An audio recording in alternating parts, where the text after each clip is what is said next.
Universitas Gunadarma, dan saat ini saya sudah bekerja di PT Mayora Indah, penempatan di Jayanti 2 sebagai Engineering Utility, dan saya sudah mengikuti pelatihan MEP dan HVAC di PT Mino Karya Sejati.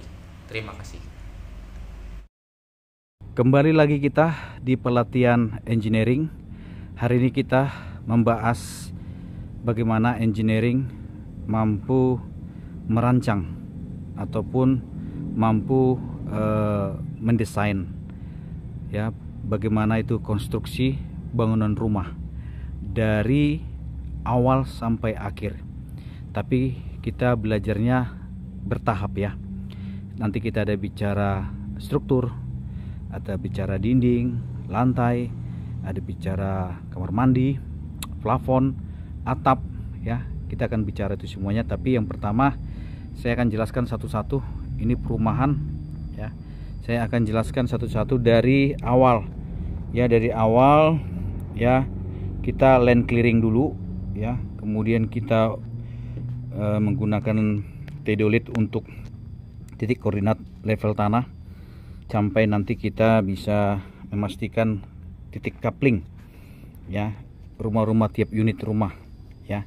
Saya hari ini bahas khusus, kita bicara struktur, ya. Yang pertama, ya, di sini bisa lihat, ya, teman-teman.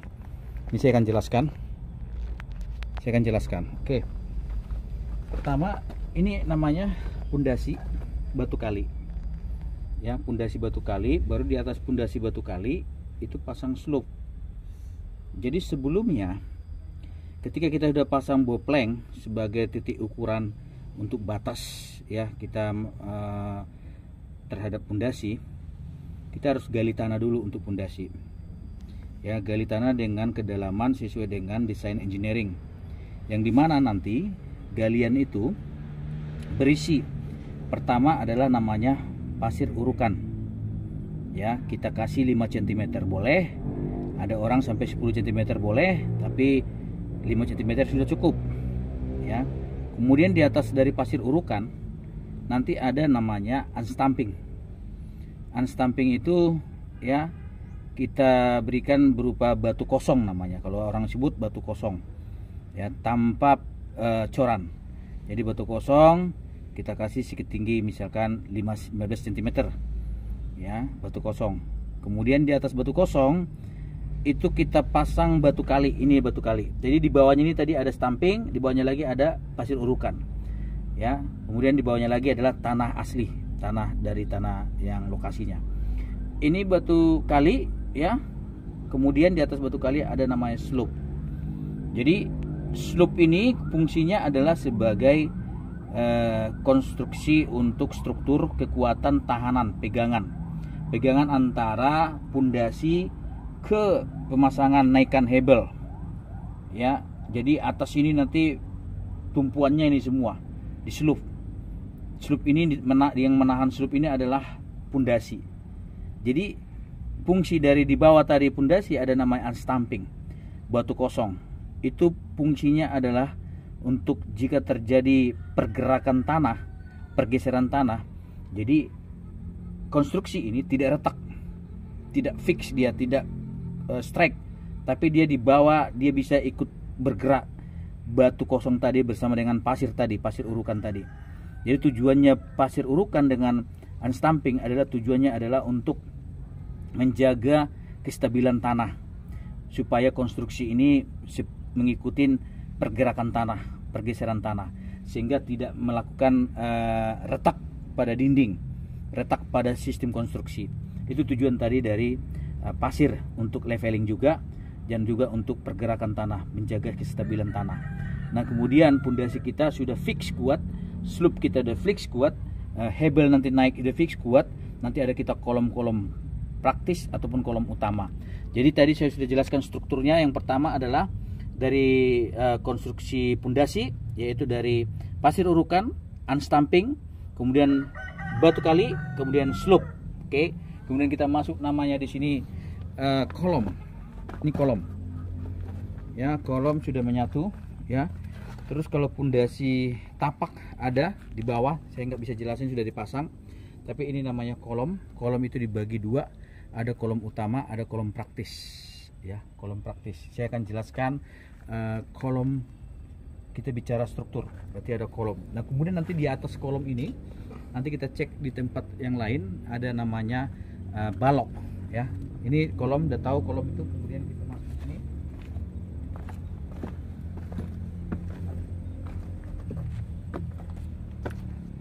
Ini namanya kolom praktis ya, kolom praktis. Ini kolom praktis juga, ini kolom praktis ya. Kolom utama tadi itu di sana kolom utama, jadi ukurannya beda-beda ya. Nanti kita bicara penjelasan terhadap ini sengkang ya. Ini besi pakai diameter berapa, ada 8 ada 10. Ini 8, kita pakai yang misalnya ini 10 ya. Ini ada SNI, bisa lihat nggak? Lihat nih, ada SNI tulisannya ini, bisa ya, SNI terlihat ya, bisa lihat, terlihat. Oke, SNI kita harus pakai besi yang standar SNI, jangan yang KW ya, itu speknya berbeda. Nah jadi nanti kita kolom praktisnya nanti ada jarak antara sengkang.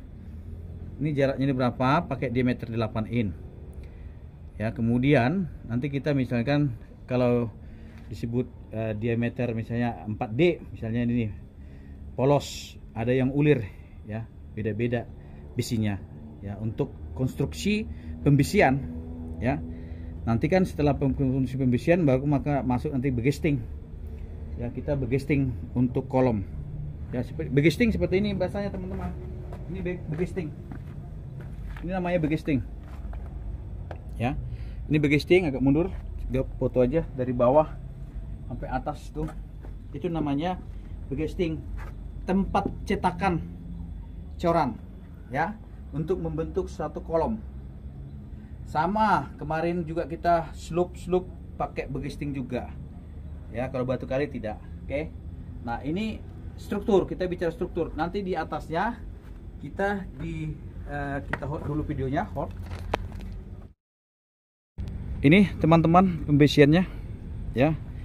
Jadi saya bilang tadi jarak antara sengkang ini dengan ini ada ukurannya ya. Nanti saya akan pelajarin secara konstruksi, secara engineering.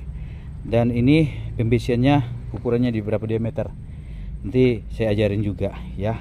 Ini kolom utama nih ya, ini dia teman-teman bentuknya kolom. Oke, sampai ke atas. Nah bisa lihat di atas itu namanya struktur untuk balok ya, balok. Jadi dak talang nanti ada di situ. Kita lihat ke dalam teman-teman. Kalau yang ini sudah saya jelasin ya.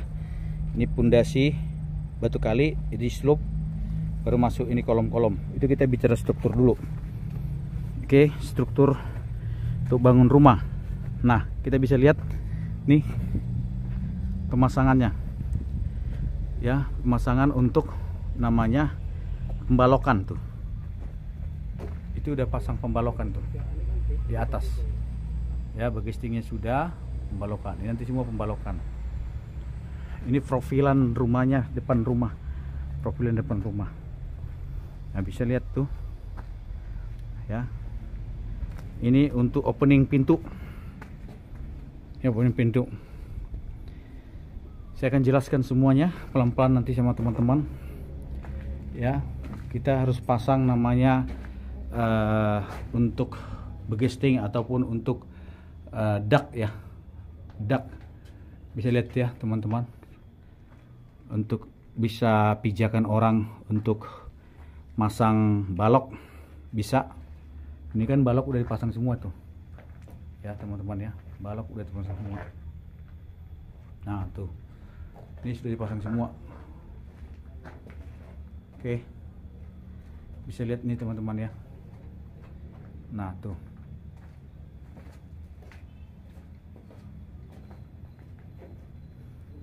ya pakai begesting, sistem begesting ya. Tuh itu begestingnya itu teman-teman ya. Nanti teman-teman bisa mengetahui. Nanti kalau bagian-bagian dimensi ruangan nanti aja ya. Ini pembesian, lihat tuh pembesian untuk balok ya. Itu pembesian untuk balok nih di atas. Ini begestingnya, begisting untuk balok ya. Oke, konsepnya seperti itu teman-teman. Untuk kita bicara struktur ya, ini kolom-kolom tadi, kolom-kolom. Nah, nanti tadi kita naik dari apa tadi, dari slope naik hebel ya, naik hebel. Terus hebelnya ukurannya 10 cm ya, tebalnya ya. Oke, sementara itu dulu penjelasan saya untuk bagian struktur. Nanti kita lanjut ke bagian yang lainnya. Demikian pelatihan saya khusus buat engineering perumahan supaya mengerti bagian struktur untuk membangun satu rumah. Sukses selalu by PT Mino Karya Sejati. Tetap semangat. Silakan bergabung dengan kami untuk kami latih menjadi orang-orang yang punya kemampuan yang bagus, baik itu di MEP maupun di sistem pembangunan rumah. Oke.